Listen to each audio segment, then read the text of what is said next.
Today's topic is EMF, terminal potential and internal resistance. इन तीन factors के बारे में पढ़ेंगे हम आज.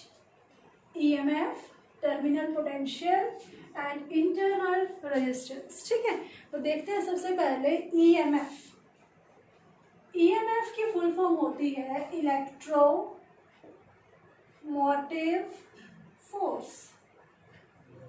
EMF is electromotive force. ठीक है ना, है तो इसके नाम में फोर्स, लेकिन ये फोर्स नहीं है, ये वो ड्राइविंग फोर्स है जिसकी वजह से इलेक्ट्रॉन्स एक पॉइंट से दूसरे पॉइंट में ड्रिफ्ट करते हैं. और वो ड्राइविंग फोर्स क्या होता है, हम सबको पता है, वो ड्राइविंग फोर्स होता है पोटेंशियल. ठीक है, तो ये EMF क्या है, EMF पोटेंशियल है जिसकी वजह से electrons get drift towards the positive terminal of the battery. ठीक है ना, तो EMF इसे फोर्स क्यों कहा गया, because it is a driving force which can.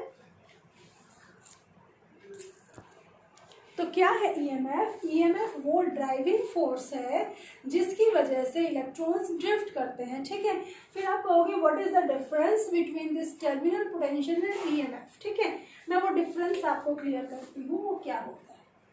Terminal potential. Terminal potential क्या है, the potential across the terminals of a conductor. ठीक है ना, कि कंडक्टर जो है उसके टर्मिनल्स के अलोंग कितना पोटेंशियल डिफरेंस है. कल जो हमने एक रजिस्टर्स लगाए थे उसके अलोंग ये हमने वोल्टेज लगाई, टर्मिनल्स के अलोंग जो पोटेंशियल लगाया वो कितना था, V. ठीक है ना, तो जब सर्किट क्लोज्ड होता है, जब सर्किट क्लोज्ड है यानी जब उसमें से करंट फ्लो कर रहा है, तब वोल्ट मीटर कितना मेजर करता है, that is known as terminal potential. लेकिन जब सर्किट ओपन है, जब सर्किट ओपन है मीन्स कोई करंट ड्रॉ नहीं हो रहा सेल में से, तब जो EMF, तब जो वोल्टेज होती है उसे कहते हैं EMF. I am taking an example. जैसे हम सेल देखते हैं एक सेल के ऊपर वोल्टेज कितनी लिखी होती है, 1.5 वोल्ट. ठीक है ना, तो जो 1.5 वोल्ट लिखी हुई है उसके ऊपर, दैट इज इट्स EMF. ठीक है ना, जब तक हम उसको सर्किट में लगाएंगे, जैसे हम उसको रिमोट में डालेंगे या कहीं भी हम उसको यूज़ करते हैं, तब अगर हम उसके अलोंग पोटेंशियल ड्रॉप मेज़र करते हैं तो वो 1.5 से क्या होगा, थोड़ा कम होता है. ठीक है ना, तो जब उसको हम यूज़ करते हैं किसी सर्किट में, यानी जब सर्किट में क्या फ्लो करता है, करंट फ्लो करता है, तब वहाँ जो वोल्ट मीटर मेजर करेगा that will be terminal potential.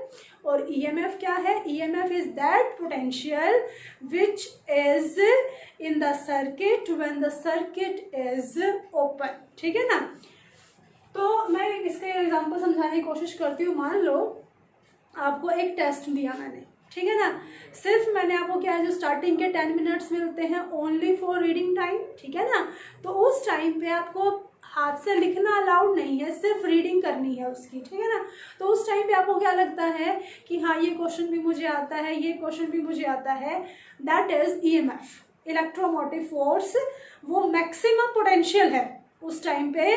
लेकिन जब कई बार ऐसा होता है कि जब हम किसी क्वेश्चन को करने लगते हैं तो बीच में ही अटक जाते हैं. ठीक है ना, तो उस टाइम पे जो हम मेजर करेंगे that will be terminal potential. ठीक है, तो EMF क्या है, EMF is a maximum potential when circuit is open. and terminal potential क्या होता है, terminal potential होता है the potential across the ends of a conductor. ठीक है, तो इसको कम करने वाला फैक्टर कौन है, इसको कम करने वाला फैक्टर कौन है कि EMF की वैल्यू ज़्यादा थी और मिली हमें कम. वो एक जाहिर सी बात है, वो कौन हो सकता है, वो रजिस्टर हो सकता है, वो रेजिस्टेंस हो सकता है, वो प्रॉपर्टी जो फ्लो को स्टॉप करती है. ठीक है, तो एक सेल किससे मिलके बनता है, एक सेल के मेन दो कंपोनेंट्स होते हैं, इलेक्ट्रोड्स और इलेक्ट्रोलाइट. ठीक है ना, तो resistance offered by the electrodes and electrolyte is known as internal resistance. ठीक है ना, ये कोई एक्सटर्नल रेजिस्टेंस नहीं है, ये सेल है. एक सेल का जो इंटरनल जो रेजिस्टेंस है किसकी वजह से, इलेक्ट्रोलाइट्स है. ठीक है ना। इलेक्ट्रोलाइट्स हैं, इलेक्ट्रोड्स हैं, तो उनके एरिया पे डिपेंड करता है internal resistance, distance between the two electrodes उन पे डिपेंड करता है, और किस पे डिपेंड करता है, इलेक्ट्रोलाइट पे डिपेंड करता है क्या, इंटरनल रेजिस्टेंस।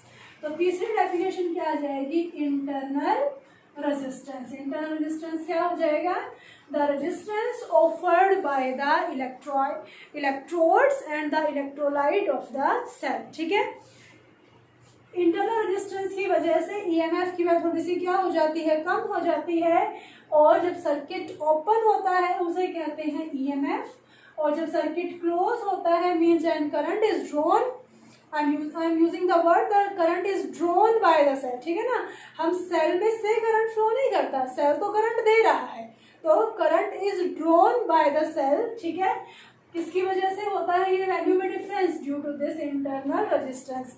तो तीनों में कोई ना कोई रिलेशन होना चाहिए। Let us see the relation between these three physical quantities. Now see, ये हमने सर्किट लिया, एक सिंपल एक सेल लिया, ठीक है ना, उस सेल को कनेक्ट किया हमने वायर्स के थ्रू, कोई ना कोई वायर का रेजिस्टेंस होगा आर, ठीक है, और इस सेल का इंटरनल रेजिस्टेंस कितना है, स्मॉल आर। सर्किट ओपन है, सर्किट ओपन है means no current is drawn from the cell. ठीक है, जैसे ही सर्किट को क्लोज किया गया करंट ड्रॉ हुआ सेल में से, और this is the direction of current. ठीक है ना, तो ये आर और ये आर आपस में कैसे हैं, ये करंट ऐसे फ्लो करेगा। ठीक है ना, तो ये रेजिस्टेंस और ये रेजिस्टेंस, अगर मैं इसको यहाँ ना लगा के अगर यहाँ ऐसे भी दिखा दूँ या यही दिखा दूँ, तो ये आर और ये कैपिटल आर दोनों आपस में कैसे हैं, सीरीज में है। तो टोटल रेजिस्टेंस कितना होगा, total resistance is equal to r plus small r. ठीक है, आर प्लस स्मॉल आर। उसके बाद what is the formula of current, current का फॉर्मूला क्या होता है, करंट का फॉर्मूला होता है voltage by total resistance, total EMF by total resistance. यहाँ तो वर्ड हमें ईएमएफ ही करना है क्योंकि मैं स्मॉल आर को यूज कर चुकी हूँ यहाँ पर। तो total I is equal to total EMF कितनी है, E by total resistance r plus r. ठीक है, क्रॉस मल्टीप्लाई करो, I r plus I are is equal to E. Cross multiply किया, ओम्स लॉ से अगर मैं इस सेल को ना यूज करूं, इस सेल का इंटरनल रेजिस्टेंस यूज ना करूं, इससे पहले मैंने कहीं भी नहीं किया, तो ओम्स लॉ के अकॉर्डिंग वी किसके इक्वल होता था, आई और आर के। करंट आई होता था, रेजिस्टेंस कितना है आर, तो वी किसके इक्वल है, आई आर के। तो इस आई आर को मैं क्या लिख सकती हूँ, V plus I are is equal to E. तो v is equal to E minus I R, v is equal to E minus I R. This is the relation between v, e and r। ठीक है, तो यहाँ से इस पता चलता है आपको, अगर सर्किट ओपन हो जाए, यहाँ से प्रूव करते हैं, if circuit is open, circuit open होगा तो करंट की वैल्यू क्या हो जाएगी, करंट जीरो हो जाएगा। करंट जीरो होते ही वी और ई दोनों आपस में क्या हो जाएंगे, इक्वल हो जाएंगे। ठीक है ना, तो ये मेन क्वेश्चन है कि mostly potential difference is always less than EMF. अब क्वेश्चन आ जाए कि क्या कभी किसी कंडीशन में पोटेंशियल डिफरेंस ईएमएफ से ज़्यादा हो सकता है। एक केस में हो सकता है, यहाँ तो जो सेल है वो बन के तैयार है, ठीक है ना, वो प्रिपेयर है, यानी कि अब यहाँ तो इस सेल की क्या हो रही है, डिस्चार्जिंग हो रही है। तो उस केस में हमेशा ही मान लो कितना बनाया था, 5 वैल्यू बनाई थी, जब उसको यूज करते जाएं तो वैल्यू क्या होती जाएगी, 5, 4.9, 4.8। तो ईएमएफ हमेशा ही बड़ी होगी, किससे, पोटेंशियल डिफरेंस से। लेकिन जब हम एक सेल को प्रिपेयर करते हैं, यानी कि चार्जिंग करते हैं उसकी, तो चार्जिंग करते हुए ईएमएफ हमेशा क्या होगी, ईएमएफ कम होगी as compare to terminal potential, क्योंकि वहाँ हम उसको चार्ज कर रहे हैं, तो ऑब्वियसली हम वोल्टेज ज़्यादा देंगे उसको चार्ज करने के लिए। ठीक है, तो 1 मार्क क्वेश्चन हो सकता है ये कि under what condition potential difference is greater than EMF. तो आप क्या कहेंगे, सिंपली व्हेन यानी कि during the charging of the cell the potential difference is greater than EMF. ठीक है, it is very important relation.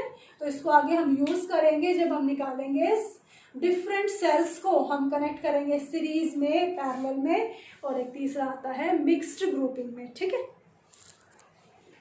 Now next topic is graphs. 3 graph given है यहाँ पर। फर्स्ट ग्राफ प्लॉट करना है ई और आर के बीच में, ई वर्सेस आर। दूसरा ग्राफ है वी वर्सेस आर, और तीसरा ग्राफ है ई वर्सेस आई, ठीक है। तीनों ग्राफ देखते हैं। ईएमएफ क्या एक्सटर्नल रजिस्टर पे डिपेंड करती है? क्या ईएमएफ एक्सटर्नल रजिस्टर, इंटरनल नहीं, एक्सटर्नल रजिस्टर पे डिपेंड करती है कि बाहर हमने रजिस्टर कितना लगा रखा है? नो। तो ग्राफ कैसा हो जाएगा? आर का और ई का, it will be independent. EMF is independent of register, external register r. Second case में V is equal to I r, ठीक है ना, V is equal to I r. तो इस केस में क्या होगा? वोल्टेज और रेजिस्टेंस क्या करेंगे? आपस में डिपेंड करते हैं। तो वोल्टेज के केस में क्या होगा? जैसे जैसे रेजिस्टेंस बढ़ता जाएगा वोल्टेज की वैल्यू भी बढ़ती जाएगी, और जैसे ही R इन्फिनिटी हो जाता है, R इन्फिनिटी का मतलब क्या है? It become open circuit. तो V किसके इक्वल हो जाता है? V E के इक्वल हो जाता है, और E क्या होता है? E होता है मैक्सिमम पोटेंशियल, ठीक है। तो जैसे जैसे R बढ़ता जाएगा पोटेंशियल भी इंक्रीज होता जाएगा, and at R is equal to infinity potential is equal to EMF, ठीक है ना। क्योंकि R is equal to infinity का मतलब क्या है? It means open circuit. Open circuit में करंट क्या हो जाएगा? 0 हो जाएगा। तो V और E दोनों आपस में इक्वल हो जाते हैं। थर्ड ग्राफ है E versus I। E versus I, E is equal to V minus I r. ये I की वैल्यू अगर इंक्रीज होती रहेगी तो E की वैल्यू क्या होती रहेगी? डिक्रीज होती रहेगी, ठीक है। तो ग्राफ कैसा होगा I का और E का? This graph will be exponential तो नहीं होगा, ये कैसा होगा? स्ट्रेट लाइन में, क्योंकि क्या है, सभी किसी की भी पावर नहीं है, यानी एक तरह से स्ट्रेट लाइन इक्वेशन है। तो कैसा ग्राफ आएगा आपका? स्ट्रेट डाउनफॉल आएगा। ये तीनों ग्राफ बहुत इंपॉर्टेंट है। अगर कोई डाउट हो आपको तो आप पूछ लेना, ठीक है। देखिए न्यूमेरिकल देखते हैं। A cell of EMF E and internal resistance R gives a current of 0.5 ampere with an external resistor of 12 ohm and a current of 0.25 ampere with an external resistor of 25 ohm. Calculate E and R, ठीक है। Maths का एक simple सा formula है कि दो आपको conditions given है, दो ही वेरिएबल्स निकालने हैं आपको, इजीली हम सॉल्व कर सकते हैं। कंडीशन आपको 2 दे रखी हो, वेरिएबल 3 हो तो नहीं निकाल सकते। मैथ्स का रूल है ये, जितनी इक्वेशंस उतने, यानी जितने वेरिएबल्स अगर आपको फाइंड आउट करने हैं उतनी ही इक्वेशंस आपको पता होनी चाहिए। ये हमने क्लास 11th में जब हम डायमेंशनल एनालिसिस निकालते थे वहाँ भी हम क्या लेते थे? MLT, ठीक है ना। तो A B C की वैल्यू निकालनी होती थी हमें, तो MLT 3 इक्वेशन बनती थी और 3 वेरिएबल्स को हम इजीली फाइंड आउट कर सकते थे। यही रीज़न था, वही डायमेंशन एनालिसिस की जो लिमिटेशन थी कि हम एक ऐसी फिजिकल क्वांटिटी फाइंड आउट नहीं कर सकते जो किस पे डिपेंड करती है? जो 4 फैक्टर्स पे डिपेंड करती है। तो देखते हैं, हमने फॉर्मूला पढ़ा I is equal to E by R plus r, पढ़ा हमने फॉर्मूला भी, I is equal to E by R plus r. First condition लगाइए, ये 0.5 है, E हमें पता नहीं है, R कितना है? 12 प्लस आर, ठीक है, फर्स्ट इक्वेशन।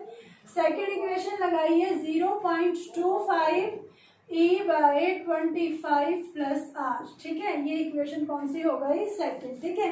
दोनों को इक्वेट कीजिए E से, तो यहाँ से इक्वेशन क्या आ जाएगी? 0.5 12 plus r is equal to 0.25 25 plus r, ठीक है। इसको सोल्व करेंगे, this will be 6 plus 0.5 r, और ये कितना हो जाएगा? 6 25 इंटू 25 625, और 2 के बाद हम पॉइंट आए तो 6.25 प्लस 0.25 आर, ठीक है। तो 0.5 आर, इसको इस तरफ माइनस करेंगे 0.25 आर, तो 6.25 minus 6.00, this will be 0.25 r. 0.25 r कितना आ जाएगा? 1 ओम, आर आपके पास 1 ओम आ गया, तो इसमें पुट कर देंगे हम, तो किसकी वैल्यू आ जाएगी, ई की वैल्यू। ठीक है, ई किसके इक्वल होगा, E is equal to 0.5 12 plus 1, तो E is equal to 0.5 into 13, that is E is equal to 6.5 volt. ठीक है, अब एक क्वेश्चन इस तरह का देखिए, ग्राफ बेस्ड जो क्वेश्चन होगा, देखिए इसमें ये है आपकी ईएमएफ यानी पोटेंशियल कह सकते हैं, ये है करंट। ठीक है ना, बीच में और भी आपके वैल्यूज गिवन है, अलग अलग वैल्यूज गिवन है यहाँ पर, लेकिन मैंने सिर्फ 2 ही वैल्यूज ली है। देखते हैं, तो सबसे पहले निकालनी है इसमें EMF of the cell. EMF of the cell क्या होगा, ठीक है, यानी कि ईएमएफ ऑफ द सेल कब निकलती है, when current I is equal to 0, V is equal to E minus I R, when I is equal to 0, V is equal to E. ठीक है, तो जब करंट 0 है उस टाइम पे जो पोटेंशियल है that is known as EMF. ठीक है, तो ईएमएफ कितनी हो जाएगी आपके पास, ईएमएफ हो गई 1.4 वोल्ट। उसके बाद करंट मैक्सिमम कब होगा, करंट मैक्सिमम कब होगा, करंट मैक्सिमम कितना है यहाँ पर, करंट मैक्सिमम कब हो जाएगा, जब यहाँ से देखो V is equal to V plus I r. ठीक है ना, तो ये हमारे पास इक्वेशन है। तो जब V की वैल्यू क्या हो जाएगी, V की वैल्यू क्या हो जाएगी, 0 हो जाएगी, तब आई आर किसके इक्वल होगा, तब आई आर इक्वल होगा किसके, मैक्सिमम वोल्टेज के। जब V की वैल्यू 0 हो जाएगी तब आई आर किसके इक्वल होगा, मैक्सिमम वोल्टेज के। तो जब V की वैल्यू 0 है, जब V की वैल्यू 0 है तब जो करंट की वैल्यू है that will be its maximum value. तो आई मैक्सिमम कितना हो जाएगा, 0.28 एम्पियर। तो अब आर निकालना है, आर का formula E by I maximum that is 1.4 by 0.28 ampere. ठीक है, इसको सॉल्व करें,